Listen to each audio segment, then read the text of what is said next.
Hello everyone, Juan here with Team 2, my teammates Luke Hall and Matt Garza. Today I will be walking you through the CSRF cross-site request forgery attack. Before we get started, I'll be going over a little bit of background of the web browser and the web server, just so we can refresh a few things. So there's a little bit of overview and about the internet. So we all use the World Wide Web to shop online and check the news and social media. And this at the most basic level. When you click on a website, the browser will determine the IP address of the server hosting the the website, and it will establish this connection through a three-way handshake using TCP and on port 80.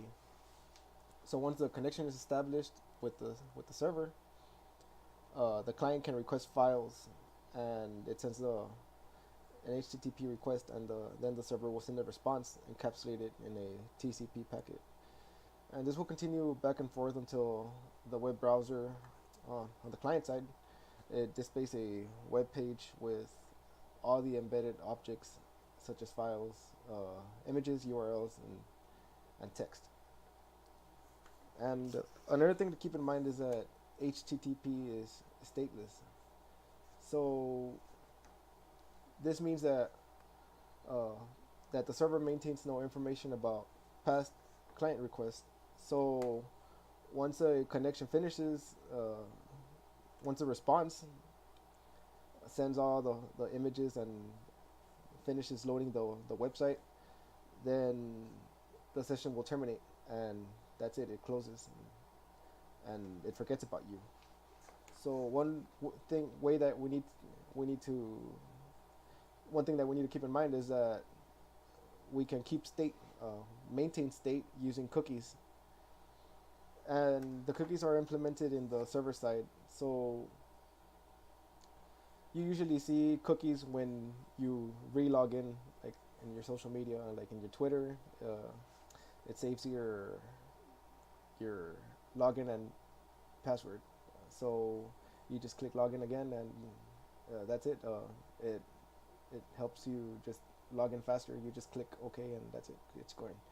So this helps you re-authenticate you, and it helps you establish a connection quicker. So a cookie is just a way to carry information from one session to another. Next, we have the HTTP request and response, and the request and response are based on get and post commands. So the get request is generally used to retrieve data such as a document or an image or some other resource, and the post request is usually used to write or insert and update data, usually in forms. And an example of the post command is when you write a work job application or something, you fill out your name, your address, and your email and all that. And when you click submit, it's going to send your information through a post command to the server. So what is the cross-site request forgery attack? The CSRF is just an attack by a malicious website, and that causes the user to execute commands that they might not want. So the user has an active session uh, with a trusted website, and then there is already an evil website there, and so the user or the victim can click on the evil website, and the website will send a request with it will inject an HTTP request for the trusted site into the victim session. So when it does that, it can cause some damages or uh, execute something that you might not want. So we're going to see this in task one, and here Alice does not want Bobby as her friend. So Bobby is going to find a way to lure Alice into his blog, and he's going to have her click on a malicious link, and well, she's just going to do that out of curiosity. And this is basically the process here. And first, Alice logs in, and she the they establish a cookie. So once she logs into the elk server, a cookie is going to be established between Alice and the server. So when this happens, that means that the session cookie is activated, and that's telling the the server that the client is Ali, and this is the trust. The session cookie activates the trust. So this is what the bad guy is going to do, and once the session is active, Bobby's going to write his blog, and he's going to click have this malicious link. So the cookie is established between these two. We know that, and out of curiosity, Alice goes and clicks on this link. So Bobby is going to write a malicious some malicious script, and whenever Alice clicks it, uh, she's going to send this. She's going to click. She's actually going to activate this get request, and this request says add Bobby, which is number 43. So she's going to click it, and this is going to go in through her. So this will use the get request. Alice clicks it, and the get request goes through her to the elk server. So the elk server is actually going to think that Alice is doing this. So it's going to approve of this get request, and in doing so, Bobby is going to add himself, and this will, as you can see, there's a check mark. That means that it was a success, that Bobby was added as a friend, and his malicious attack worked. So let's get started, and I'll walk you through this lab so you can do it on your own. So first, we're going to go to our Linux terminal, and you're gonna want to start. You're gonna want to type in the following command, and that's going to help get the application started. So you need to type in sudo service apache2 start. Once you click start, enter. Sorry. Once you hit enter, you have to type in the password, and the password is just D's, and that's just seed reverse. So you type in D's.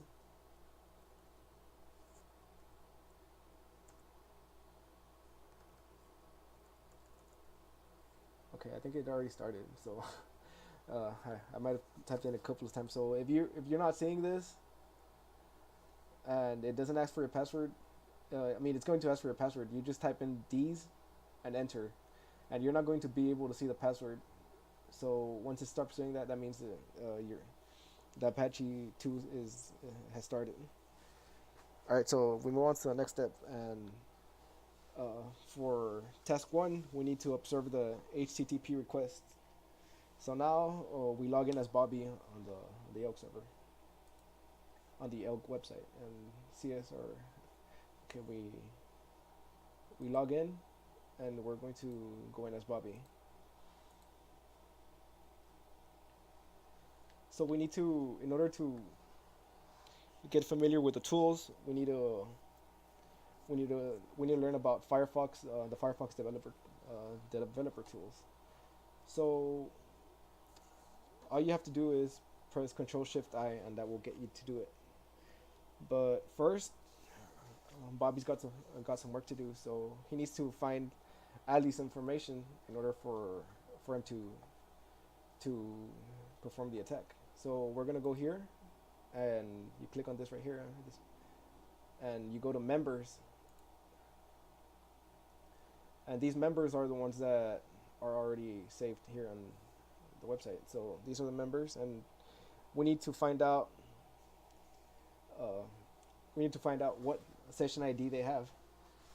So here you start your Firefox developer tool, and you do that by pressing Control-Shift-I, and you should be in the inspector element. So these are our members again, and we're just going to find out what number each is. So you unscroll this, click on it and go to your div class. Keep on scrolling it. And after that, you gotta go to the elg page. Messages, top, where is it? Oh, you want to unscroll body. Okay, there it is. And then click on inner. And you want to unscroll this elg layout.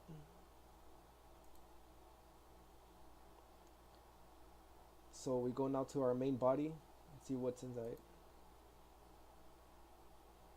And then you want to see click on this right here, and that's the elg list entity. So here we go, and once you scroll over an item here, it's going to show you who it is. So Sammy is number 45, and that's his ID is 45. Charlie is 44. Bobby, yourself, Bobby's 43.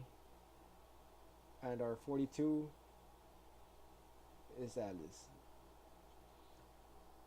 So now we know what number Alice is, and that can help us generate an attack. So next we need to learn about the get and post request, and that's pretty simple. We can exit this now that you know how to do it. So you need to go to the sidebars, and that's this right here.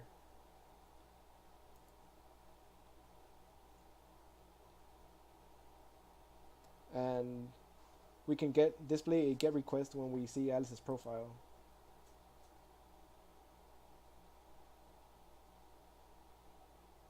As you can see, we generate a get request, and you can open it.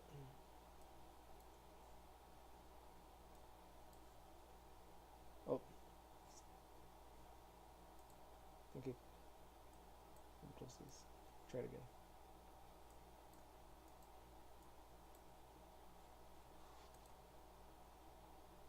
There we go.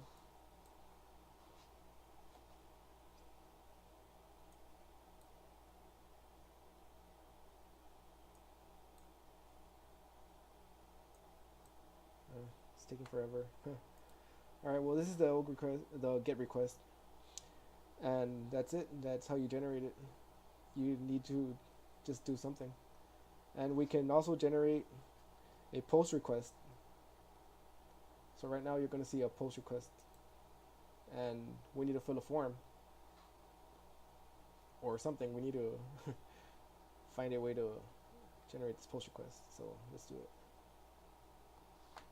Alright, so we're sending a message to Alice. Hey. And Bobby really likes this girl. So I don't know why, but she's gonna send her something.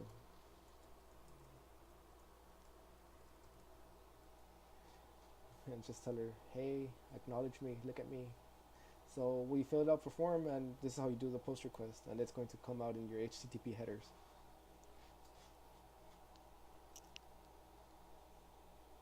So that's it. You sent your message. You have your get request.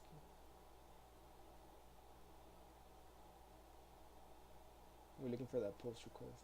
It's got to be somewhere. Get.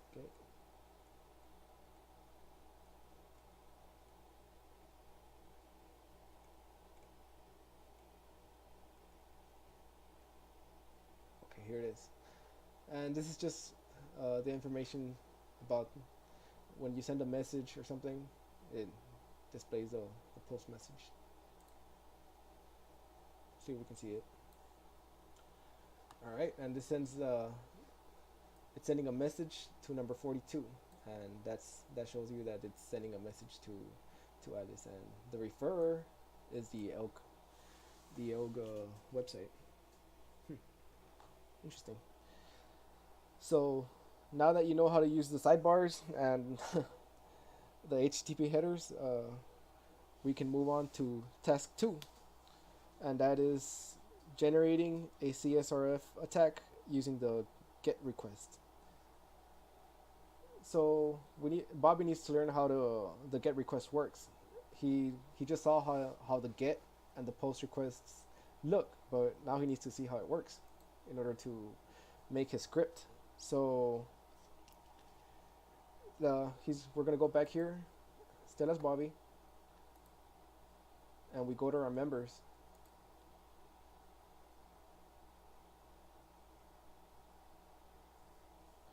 And I'm gonna set up the headers again,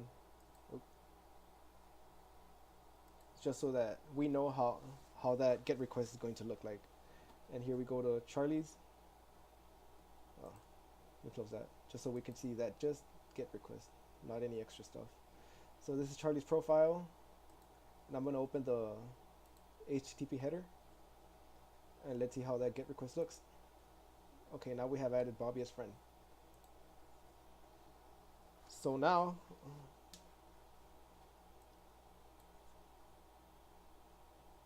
we see this is the get request. This is the timestamp and token generated. So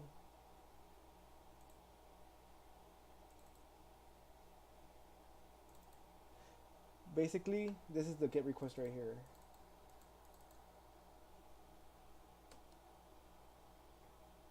So I just copied it down, and basically the question mark here is telling the server to get me friend number 44, which is Charlie.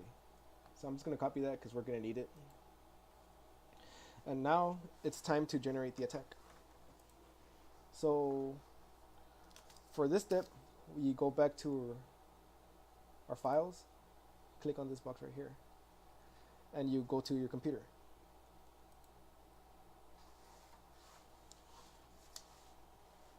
Next, you're going to go to var,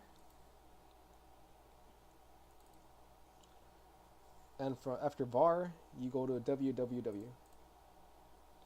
After www, you got to open the CSRF folder, and then this is going to display the attacker old folder. So if this is your first time doing it, then you're gonna have a locked folder that says attacker. So you gotta make a new folder for that, and that's what I did here. All I did was right click, you click on new folder, and once you do that, you just rename them. So I named this attacker old, and I named this as attacker. For some reason this is locked. I don't know, we couldn't use it, so we create this new folder for that in order for the attacker to work, because that's how Syracuse decided to do this. So you rename it, and this is now your original folder.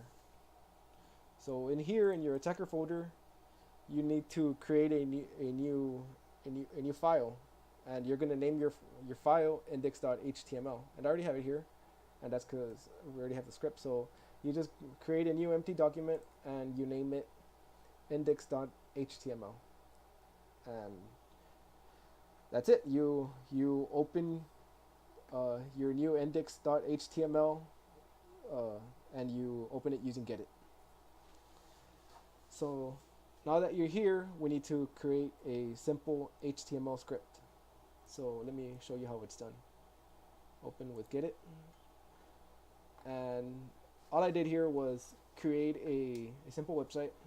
You got your HTML tags and your header and your title. Well, Bobby decided to put Bobby here. If you ain't first, you're last. You can already tell that Bobby's kind of an obnoxious guy. So next, you write a little paragraph or whatever you want, and Bobby's writing, "Hi, my profile is currently under construction. Come back later. Shake and bake." So after that, you're gonna get that request that we copied and pasted when we added Charlie as friend. So this is basically it. You're going to, the get request usually asks the server for a certain document or an image, and right now we're just going to create an image. You create your image tag, and you write source, and this is basically going to create a link. So we set the width to 1 and height to 1, and basically it's saying that this is an image, and we're gonna underline it, and this is basically your get request, and the get request was what we copied and pasted, and I just put it right here. And this is Charlie, right? So all you're gonna do is erase the 43 and change the 44 and change it into a 43, and that's going to be add Bobby. So that's basically it.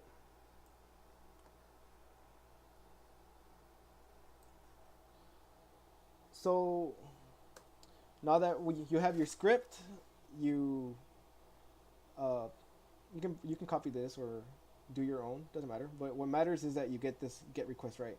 All you got to do is uh, have this friends add question mark and make sure you get the correct correct ID, and that's for Bobby. Of course, if you're doing somebody else, you're gonna need to put that person's session ID. So you save it, and you save it, and you're gonna want to log in as Alice now, because we're going to see how this attack works. And all right, let's do that. So you saved your index. You should at this point you should have saved your index file, and Bobby already created the script, and we're going to test it out.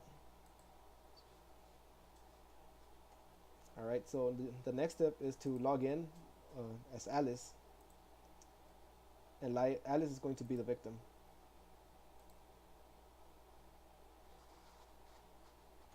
So all right, we're in Alice's profile, and she comes and she checks her messages, and she's gonna see hey, and you can tell that Bobby's a very persistent guy, and she's just trying to hit her up.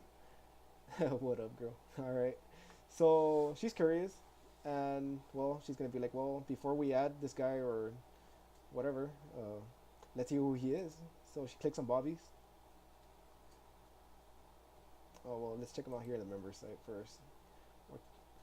Um, she can check the blogs also, and she's going to see all the site's blogs. So she's gonna see, oh hey, this is Bobby, that Bobby guy, and she's like, oh, okay, well whatever. I guess I'll just see who he is, and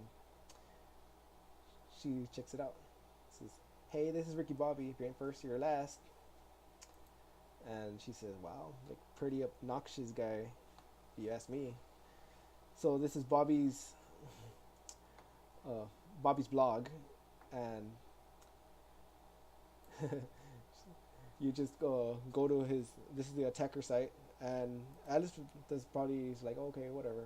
I'm just gonna check it out, and I'm gonna turn on the Wireshark because HTTP headers is just taking forever. So I'm gonna press the capture so we can see what's going on. So I'm just gonna turn on Wireshark just to see what's going on once we press the website, the attacker website. So all right, started recording, and we're in Ricky Bobby's blog, and this is the attacker, the malicious link he wrote. Click it, and it says, hey, profile under construction, come back later, shake and bake. So after this, we go back, and it says, you have successfully added Bobby as a friend. But we never added Bobby as a friend. So that means that Bobby's attack successfully worked, and we're going to check out the packet sniffer, right? I mean the Wireshark, to see how the packets looked. So basically, we clicked the link, and that was the attacker link, and it's this one. And this means that it was successful, that HTTP 1.1. Okay, so we click on the attacker link, and we accept. That's the server accepted. And so this is the referrer, and that's before we get started. So once you click, the referrer changes to the attacker, and we're doing this action. we're performing the action, and that action is the get request right here that we did on our website, and we're basically adding friend 43, and it has been approved. So this is task one, and as you can see, uh, Bobby succeeded in his attack, and these are the packets. This is basically our get request again, just so you guys can see it. And this is going to work also if you keep running if you run it on the HTTP headers, you should be able to see how how the how the how the request happens. You click on the link, and then the get request activates itself, and the referrer is now the CSRF attacker. This is sending the information back to the Elk server. So right here we can see that it is processed already. So Alice is now friends with Bobby. So moving on. Alright guys, so previously in task 2 we showed you how Bobby generated a CSRF attack using the get request, and that malicious script allowed Bobby to add himself in Alice's profile without her knowing. So now we're going to move on to task 3, and task 3 is the CSRF attack using the post request. So now that Bobby and Alice are friends, Bobby's going to take it a bit further, and he says he's going to display Bobby as my hero right here on Alice's page. So for this task, we can see how the post request looks by using Wireshark, and I'm not going to use the HTTP headers because they're taking a little bit of time to load, but the idea is pretty much the same. So right now, I'm going to log out of Alice's profile, and we're going to be Bobby now. So Bobby here, shake and bake. Alright, so now that we're here, we're in Bobby's, and we're going to see how the pretty much the post request works. Alright, so we're going to set up Wireshark. It's ready, and alright, let's start capturing packets.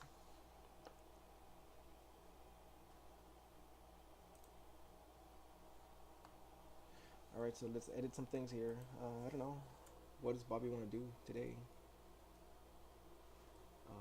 Let's go.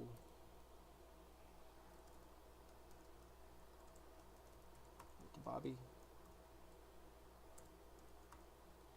Just so that we can see that. And his brief description is going to be, if you ain't first, you're last. It's a really good motto to live your life by. Alright, so we're capturing packets right now, and once you save, we're going to see how that post request works.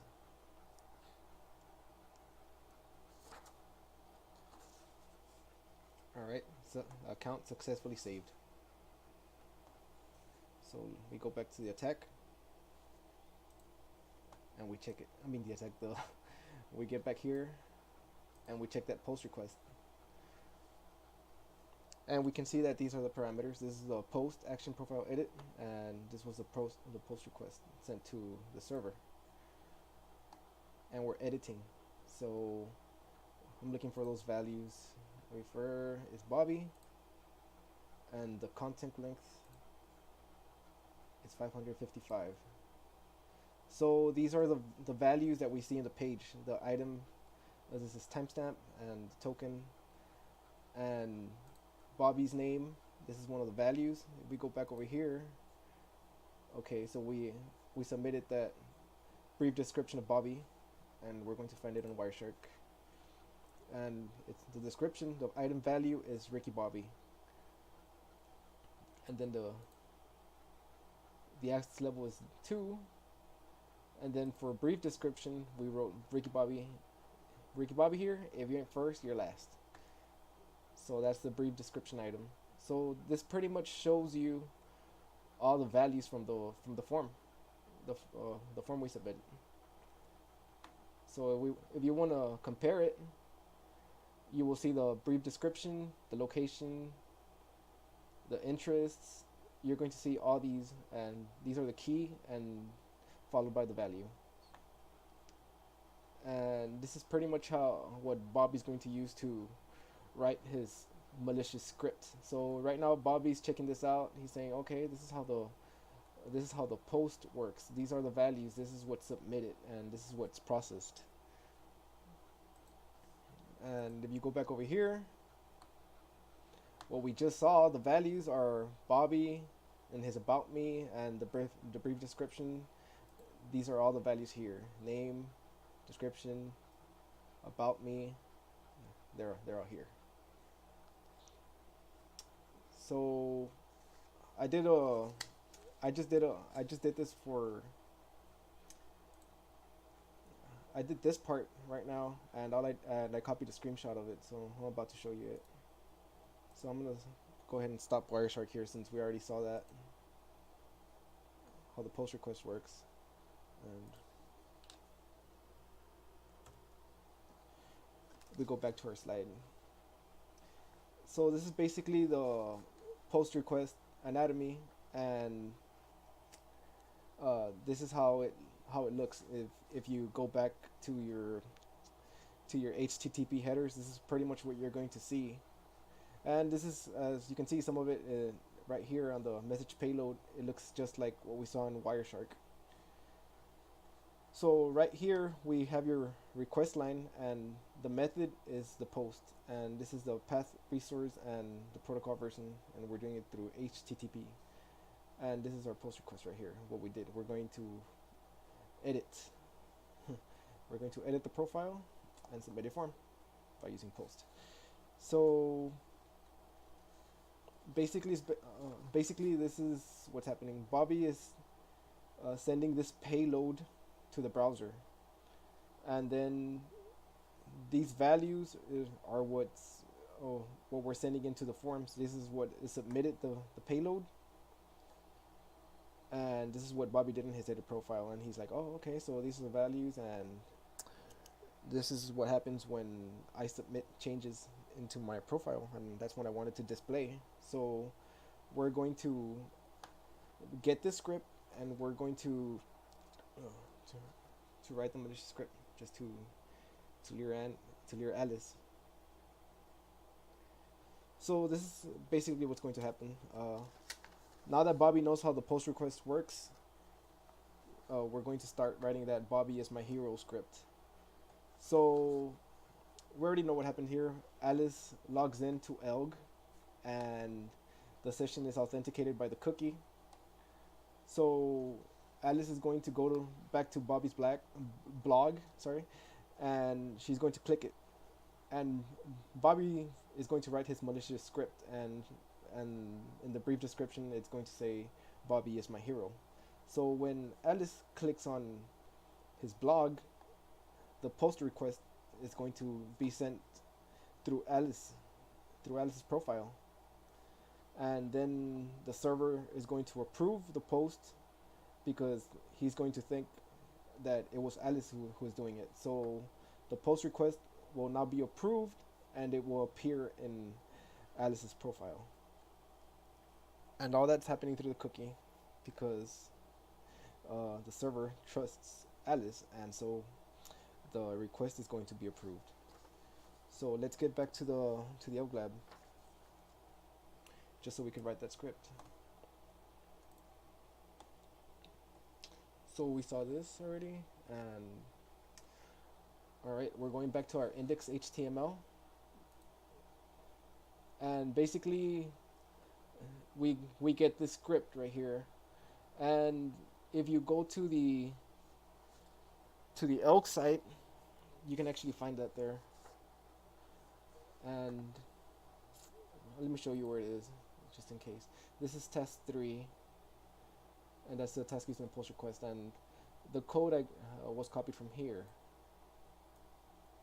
And you're gonna notice that a lot of it, when you see this on on the lab, you're going to notice that a lot of it is the same as the script that we're about to write. So we go back over here, and we're going to edit the script. And all Lucas did, pretty much, Lucas copied the message payload, and okay, sorry. And he pretty much just filled out the fields with the description and the access level and pretty much everything we saw on that message payload, and we made it. He added it to the fields. So this is pretty much the same thing, just copied and pasted here, and so on. So this hidden fields, this is pretty much what we saw in the PowerPoint. Whenever when we save this script and run it on the attacker site, we're going to fill in these values here, and they're going to be approved.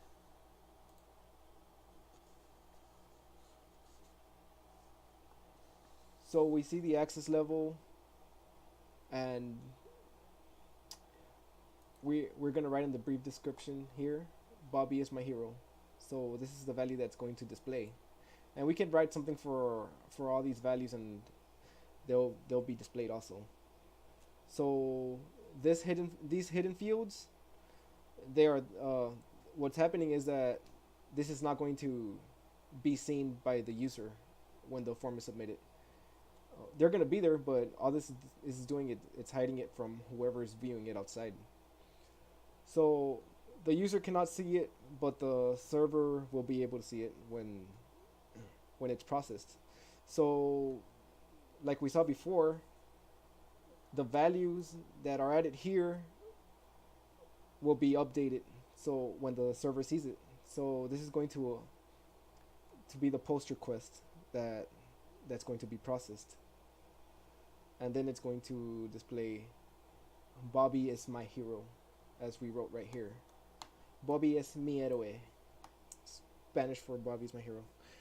So now we can go back in and log in as Alice. And now that we save the script, and it's pretty much the HTML tag, the title, the header, and our JavaScript function. And this is the hack posts. And if you want to see it, I'll just scroll down slowly. That way you can pause the video, and just copy those values down, just like it. That way it can work. If not, you can just leave me a comment, and I'll upload the code for you somewhere so you can copy and paste it, and that way it's a lot easier for you. Alright, so we save this, and we're gonna go back to ELG, and we already saw how this works. So now that Bobby did all this, we're going to log in as Alice.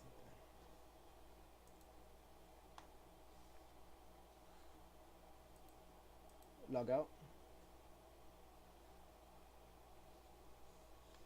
and let's go log in as Alice just to see how that attack works.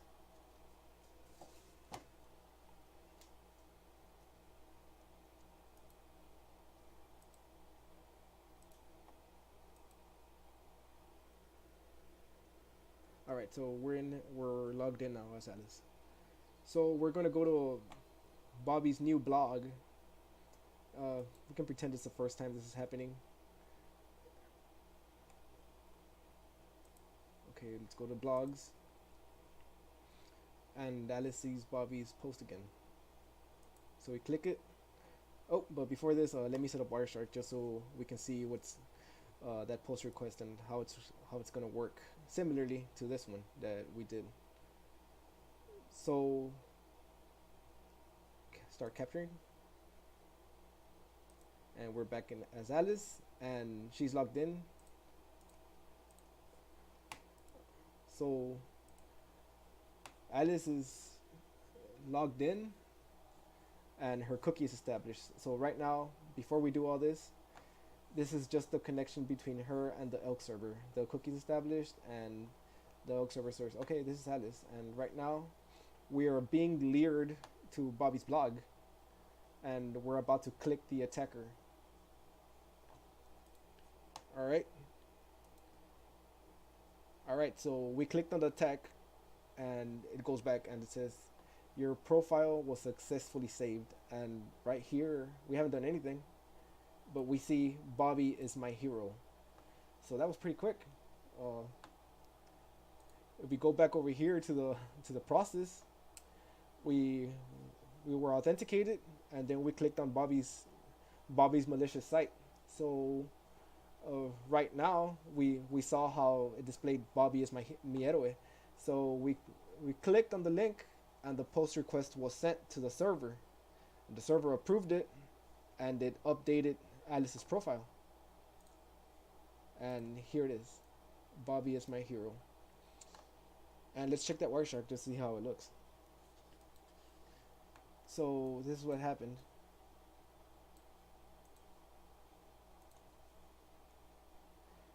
Okay, so this is what happens before we click on the attack. We want to get this link, and after that, the host is the CSRF. So we click here and we generate the post command, and you can see that the referrer is now the attacker, and they establish a cookie by us.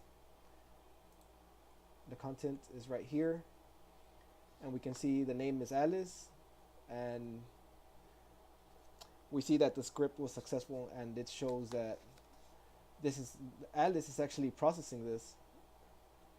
Bobby is my hero. So as you can see, we see all the field values right here, the access level, where you can see their Twitter, the website, the mobile, and these are all the fields in the edit profile. So once we sent the post request, then the server goes back to Alice's profile and it updates it. And this is pretty much just like saying that the session was it worked.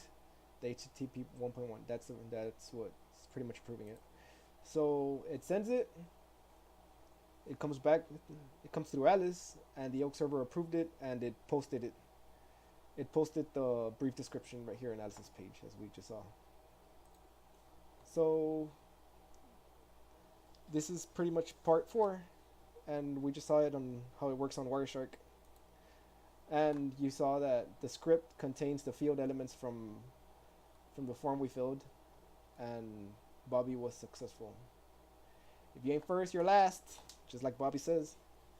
So we're the next step for. Alright guys, for part 3 of the Elg Lab, Bobby wrote a script that allowed him to write a brief description on Alice that said Bobby is my hero. So Bobby was able to do this because the countermeasures for the CSRF attack are currently off. So if we turn them on, Bobby's not going to really be successful. So I'm going to walk you through those steps so we can set them on, but right now I'm just going to show you that the countermeasures are still off and Bobby will be successful again. So let's do that first just to make sure everything's running smoothly.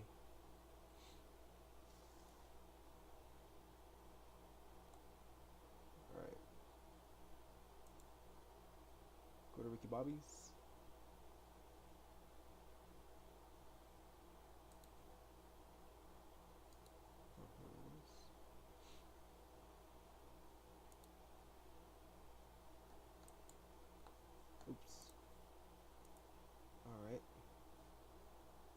Okay, we couldn't add Bobby as a friend because Bobby already is our friend, but Bobby was again successful in writing his description. So right now, I'm just going to edit the profile and remove Bobby as a friend.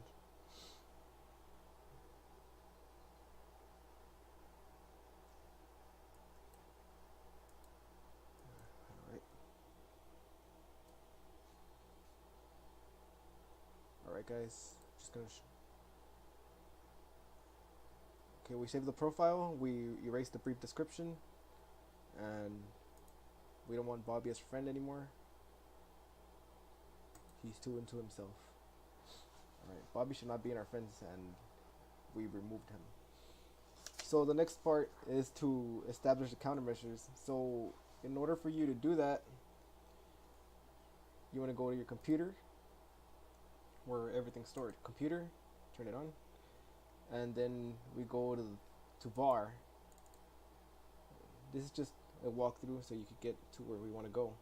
So, because it's a little while to get to that countermeasure part, so you got to make sure to do everything right. So after you go to computer and then var, you want to open the www folder, and then click on this CSRF, and we'll be back to our old directory where we have our attacker site. So after that, we go to elg, and then you want to go to vendor. Then after vendor, you look for the elg folder again, and then click on this elg folder. So after that, you need to look for your engine folder. Here it is. And then in the engine folder, you want to go to classes. And after classes, you want to go back to this elg folder. So once you're in this folder, the last elg folder, it's a couple of them. This one's with a capital E. So after that, you want to go to find the action service PHP file, and it's the first one. So you open it with get it.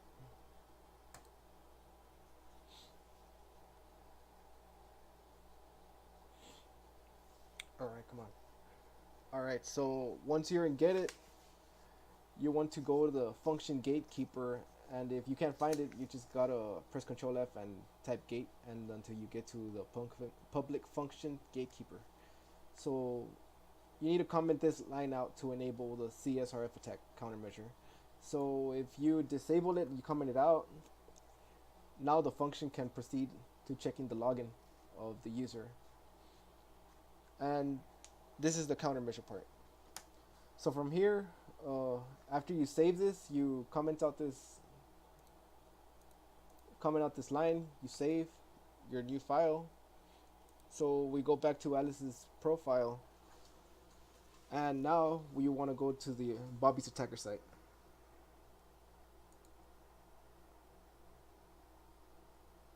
And we go back to blogs, and we saw that Bobby sent us some messages trying to hit us up, and so we go here, we open it, and now this is the attacker site. On reality, we'll probably say check out my Instagram page below, but the CSRF has it at, ELG has it at attacker.com. So right now the countermeasure is on, and you can see it reloading.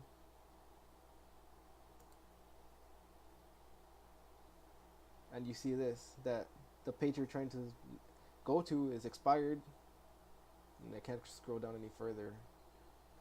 But it should tell us that Bobby was not able to add himself as friend, or this action is not able to happen.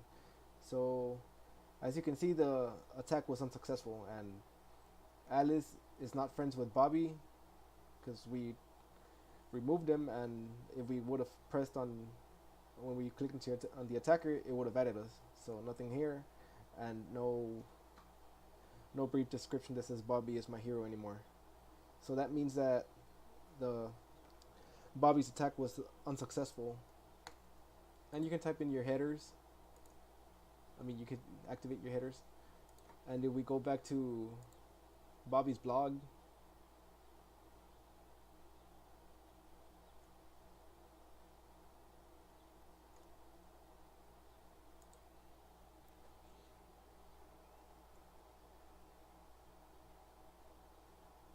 click on his attacker website, you can see that it's just cycling through. And the reason why is because this timestamp is validating Alice's actions. So if her timestamp does not match with Bobby's, and Bobby's attack will not work. And as you can see here, the timestamp keeps moving and changing with each second that passes by. So we go back, and there's no authentication. That's why we keep getting these red marks here.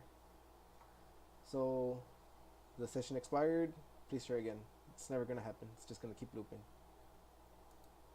We can always double check and with Alice, and we can just disable this line again and disable the countermeasure, and you save it.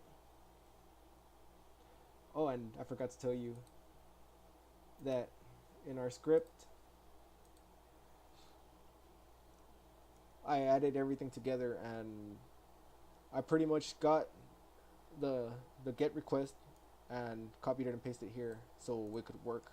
So I have the code up here for the get request in part 1, where we add ourselves as Bobby, and it should work, and Bobby should add himself here also. So I disabled the countermeasure, and I'm going back to Bobby's blog now.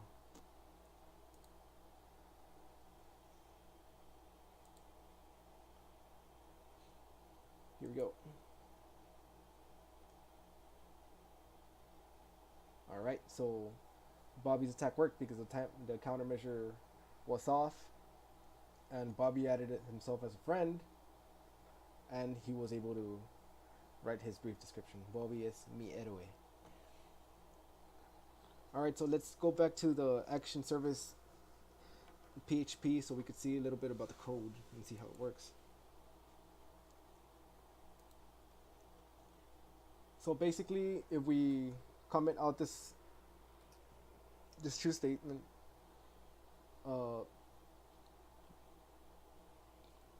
we are enabling the countermeasures against the CSRF attack.